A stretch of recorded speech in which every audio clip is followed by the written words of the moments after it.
ആ കാണുന്ന വീടുണ്ടല്ലോ, ആ വീടിനെ കുറിച്ച് നമ്മളൊരു വീഡിയോ ചെയ്യാനിരിക്കുന്നുണ്ട്. അപ്പം ആ വീടിൻ്റെ പരിസരമൊക്കെ നമുക്ക് കാണേണ്ടതായിട്ടുണ്ട്. അപ്പോൾ ഒരു പഴയൊരു വീടാണ്. ശരിക്കും പറഞ്ഞാൽ സംഭവം അടിപൊളി കേട്ടോ. കാരണം അവിടെ നല്ലൊരു വ്യൂവും കാര്യങ്ങളും പഴയ സെറ്റപ്പും കാര്യങ്ങളൊക്കെ ഉണ്ട്. അതായത് ഇപ്പോൾ നമ്മുടെ പണ്ടത്തെ വീടൊക്കെ നിങ്ങൾക്കറിയാമല്ലോ. അപ്പോൾ നമുക്ക് ഏതായാലും ഒന്ന് പോയി നോക്കേണ്ടതായിട്ടുണ്ട്. അപ്പോൾ ഇനി അടുത്തൊരു വീട് നമ്മൾ പ്ലാൻ ചെയ്യുന്നുണ്ട്. ഏതായാലും സമയം കിട്ടുന്ന നമ്മൾ വീട് എടുക്കുന്നതായിരിക്കും. ഒരു ഒരു സംതിങ് ഒരുപാട് സ്റ്റോറീസൊക്കെ ഉണ്ട്. കാരണം ഈ ഒരു വീട് നിൽക്കുന്നത് തന്നെ ചെറിയൊരു റബ്ബർ തോട്ടത്തിന് ഇടയിലാണ്. ഓക്കെ, നമ്മളന്ന് വീട് ചെയ്തിരുന്നു ആ ഒരു കിണറിനെ കുറിച്ച്. അപ്പോൾ ആ കിണറൊക്കെ ഉള്ള അതേ തോട്ടത്തിലാണ് അത് സ്ഥിതി ചെയ്യുന്നത്. അപ്പം എൻ്റെ ചെറുപ്പത്തിലൊക്കെ ഞാൻ കറക്റ്റായിട്ട് ഈ വീടൊക്കെ കറക്റ്റായിട്ട് കണ്ടിട്ടുണ്ട്.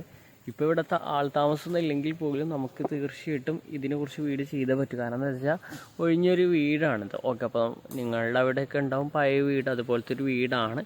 സംതിങ് നമുക്ക് ഏതായാലും ഒന്ന് കാണാൻ കറക്റ്റായിട്ട് പഴയൊരു വീടിൻ്റെ എല്ലാ എല്ലാ സവിശേഷതകളും ഇതിലുണ്ട്. ഓക്കെ.